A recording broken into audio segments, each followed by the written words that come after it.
Anvita phone ಯಾಕೆ switch off ಆಗಿದೆ ಅಂತ ಟೆನ್ಷನ್ನಲ್ಲಿ ಗೌತಮ್ ಹಣೆ ಉಜ್ಕೋತಿದ್ದ. ಅದೇ ಹೊತ್ತಿಗೆ ಡೋರ್ ಬೆಲ್ ಸೌಂಡ್ ಆಯ್ತು. ಗೀತಾ ಆರಾಮಾಗಿ ಸೀರಿಯಲ್ ನೋಡ್ತಾ ಕೂತಿದ್ಲು. ಗೌತಮ್ನೇ ಹೋಗಿ ಡೋರ್ ಓಪನ್ ಮಾಡ್ದ. ಮುಂದ್ಗಡೆ ಅನ್ವಿತಾ ನಿಂತಿದ್ಲು. ಅವಳ ಮುಖ ಸಪ್ಪಗಾಗಿತ್ತು. ಅವನಿಗೆ ಕ್ವೆಶ್ಚನ್ ಮಾಡೋದ್ರೊಳಗೆ ಅವಳು ಬೇಗ ಬೇಗ ತನ್ನ ರೂಮಿಗೆ ಓಡಿದ್ಲು. ಅನ್ವಿ, ನೀನ್ ಯಾಕೋ ತುಂಬಾ ಬೇಜಾರದಲ್ಲಿದ್ಯಾ? ಏನಾಯ್ತು? ನಿರಂಜನ್ ಏನಾದ್ರೂ ಬಾಧ ಬಿಚ್ಚಿದ್ನ? ಅನ್ವಿತಾ ಬೇಸರದಲ್ಲೇ, ನಾನ್ ಸ್ವಲ್ಪ ಹೊತ್ತು ಒಂಟಿಯಾಗಿರ್ಬೇಕು ಗೌತಮ್, ನನ್ ಬಿಟ್ಬಿಡು. ಅವನು ನಿಧಾನಕ್ಕೆ ಒಂದೊಂದೇ ಹೆಜ್ಜೆ ಹಿಂದಕ್ಕಿಡ್ತಾ ಡೋರ್ವರೆಗೂ ಹೋದವನು, ಅನ್ವಿ, ನಿನ್ ಡಿಸೈನ್ ಸೆಲೆಕ್ಟ್ ಆಗಿಲ್ವಾ?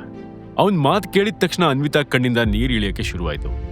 ಅವಳು ಉಸಿರು ಬಿಗಿ ಹಿಡಿದು, ಎಸ್ ಗೌತಮ್, ಐ ಫೇಲ್ಡ್. ನಾನ್ ಲೂಸರ್, ಅನ್ಲಕ್ಕಿ, ಯಾವ್ದಕ್ಕೂ ಲಾಯಕ್ಕಿಲ್ದವಳು ನಾನು. ಅವಳು ತುಂಬಾ ಬೇಸರದಲ್ಲಿ ಹೇಳಿದಾಗ ಗೌತಮ್, ಇಂಪಾಸಿಬಲ್ ಅನ್ವಿತಾ, ನೀನ್ ಯಾವತ್ತೂ ಲೂಸರ್ ಆಗೋಕೆ ಸಾಧ್ಯನೇ ಇಲ್ಲ. ನಿನ್ ಡಿಸೈನ್ ಫ್ಯಾಬ್ಯುಲಸ್ ಆಗಿತ್ತು ಅಂಡ್ ಪರ್ಫೆಕ್ಟ್ ಆಗಿತ್ತು ಕಣೆ. ಪರ್ಫೆಕ್ಷನ್ ನಿನ್ಗೇನ್ ಗೊತ್ತು ಪರ್ಫೆಕ್ಷನ್ ಬಗ್ಗೆ ಅಂದವಳು ಒಂದು ಕ್ಷಣ ಬಿಟ್ಟು ಸಾಫ್ಟ್ ಆಗಿ, ಗೌತಮ್, ನೀನ್ ನನ್ನ ಸಮಾಧಾನಕ್ಕೆ ಈ ತರ ಹೇಳ್ತಿದೀಯ, ಬಟ್ ಫ್ಯಾಕ್ಟ್ ಏನ್ ಗೊತ್ತಾ? ನನ್ನ ಡಿಸೈನ್ಸ್ ನ ರಿಜೆಕ್ಟ್ ಮಾಡಿ ನಿರಂಜನ್ ಮಾಡಿರೋ ಡಿಸೈನ್ಸ್ ಗಳನ್ನ ಓಕೆ ಮಾಡಿದ್ದಾರೆ. ನಾನು ಹಗಲು ರಾತ್ರಿ ಕಷ್ಟಪಟ್ಟು ಹಾಕಿದ ಎಫರ್ಟ್ಸ್ ಎಲ್ಲ ವೇಸ್ಟ್ ಆಯ್ತು. ಅದೇ ಬೇಜಾರಲ್ಲಿ ನಿನ್ ಮೇಲೂ ಕೂಗಾಡ್ದೆ, ಸಾರಿ. ಡಿಸೈನ್ಸ್ ರಿಜೆಕ್ಟ್ ಆಯ್ತು ಅಂದಿದ್ ಕೇಳಿ ಗೌತಮ್ ಶಾಕಿಂದ, ವಾಟ್? ಇಟ್ಸ್ ಇಂಪಾಸಿಬಲ್ ಅನ್ವಿ, ನಿನ್ ಡಿಸೈನ್ಸ್ಗಳು ಯಾವಾಗ್ಲೂ ತುಂಬಾ ಚೆನ್ನಾಗಿರುತ್ತೆ.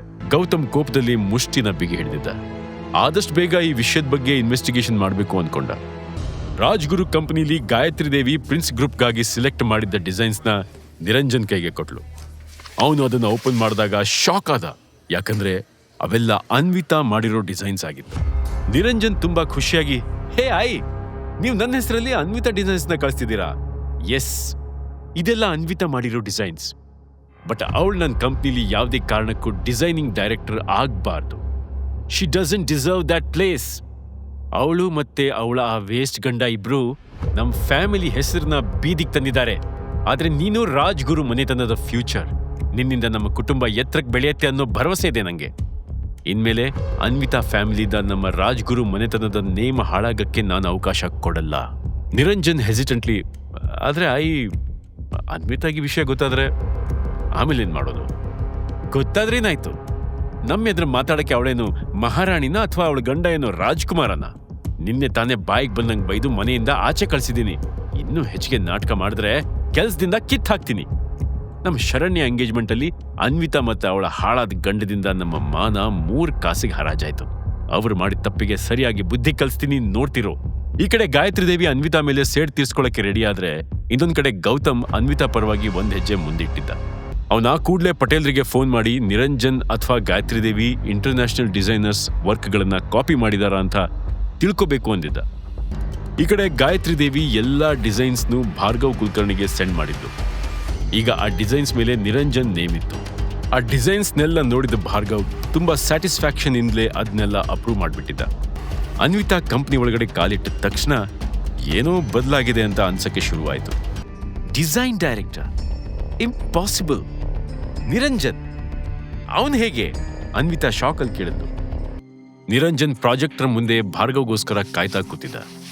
ಅವನನ್ನ ನೋಡ್ತಿದ್ದಂಗೆ ಅನ್ವಿತಾ ಕೋಪ ಡಬಲ್ ಆಯ್ತು. Hey Niranjan, what are you doing? ನನ್ನ ಪೊಸಿಷನ್ ಯಾಕೆ ಚೇಂಜ್ ಮಾಡಿದ್ಯಾ? ನನ್ನ ಕ್ಯಾಬಿನಲ್ಲಿರೋ ವಸ್ತುನೆಲ್ಲ ಆಚೆಗೆ ಹಾಕಿದ್ಯಾ? ಯಾರು ನಿಂಗೆ ಪರ್ಮಿಷನ್ ಕೊಟ್ಟಿದ್ದು? ಹಾ, ಬಾ ಅನ್ವಿತಾ, ಕೂತ್ಕೋ, ಸ್ವಲ್ಪ ಸಮಾಧಾನವಾಗಿ ಮಾತಾಡೋ. ಯಾಕಂದ್ರೆ ನಾನ್ ನಿನ್ ಬಾಸ್.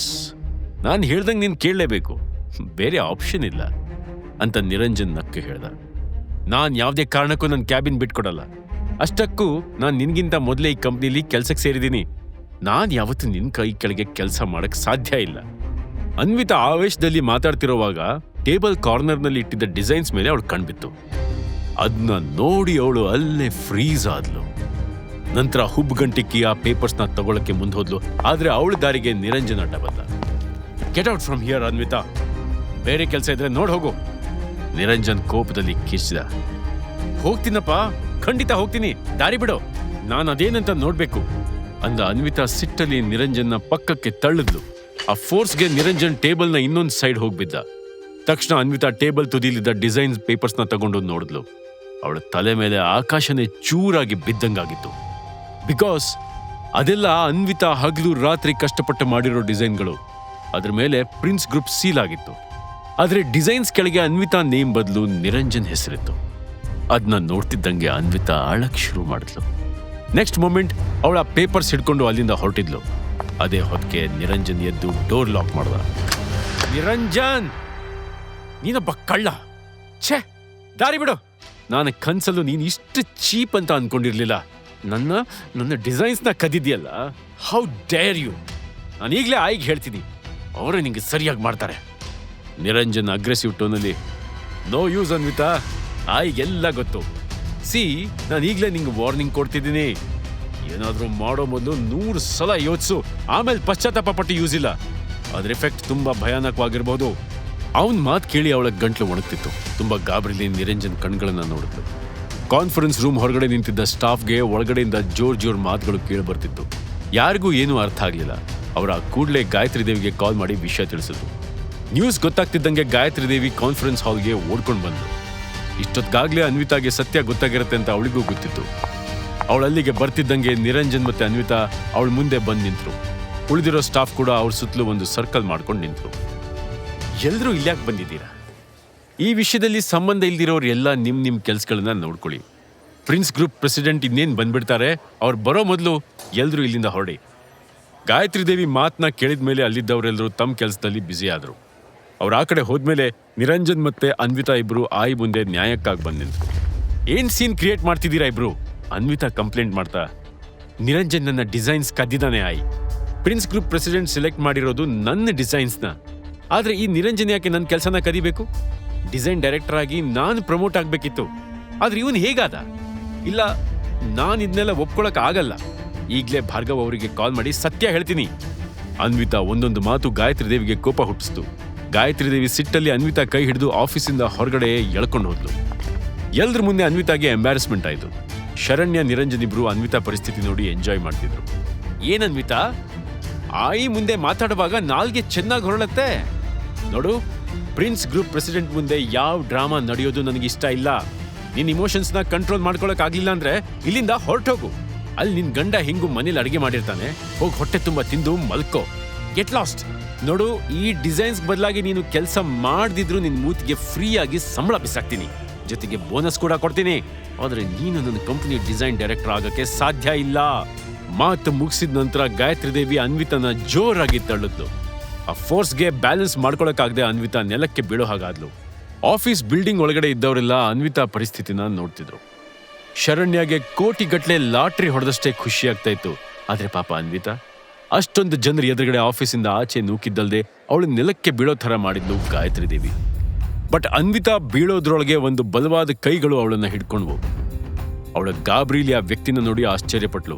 ಯಾಕಂದ್ರೆ ಅವನು ಬೇರೆ ಯಾರೂ ಅಲ್ಲ, ಗೌತಮ್. ಅನ್ವಿತಾನ ಸೇಫ್ ಆಗಿ ಹಿಡ್ಕೊಂಡವನು ಗಾಯತ್ರಿ ದೇವಿ ಕಡೆ ಕೆಂಪಾದ ಕಣ್ಣಿಂದ ನೋಡಿ ಅಲ್ಲಿ ಕಡ್ದ. ತನ್ನ ಹೆಂಡತಿಗೆ ಆದ ಅವಮಾನಕ್ಕೆ ಗೌತಮ್ ಹೇಗೆ ರಿಯಾಕ್ಟ್ ಮಾಡ್ತಾನೆ? ಪ್ರಿನ್ಸ್ ಗ್ರೂಪ್ನ ಓನರ್ ಮಿಸ್ಟರ್ ಗೌತಮ್ ಸಿಂಹಾದ್ರಿ ಅಂತ ಎಲ್ರಿಗೂ ಗೊತ್ತಾಗ್ಬಿಡತ್ತಾ? ಗೌತಮ್ ನಿರಂಜನ್ ವಿರುದ್ಧ ಹೇಗೆ ರಿವೆಂಜ್ ತಗೋತಾನೆ? ಮುಂದೇನಾಗತ್ತೆ ಅಂತ ತಿಳ್ಕೊಳ್ಳೋಕೆ ಕೇಳ್ತಾ ಇರಿ. ಈಗಲೇ ಡೌನ್ಲೋಡ್ ಮಾಡಿ ಕೇಳಿ ರಾಯಲ್ ವಾರಸ್ದಾರ, ಕೇವಲ ಪಾಕೆಟ್ FM ನಲ್ಲಿ.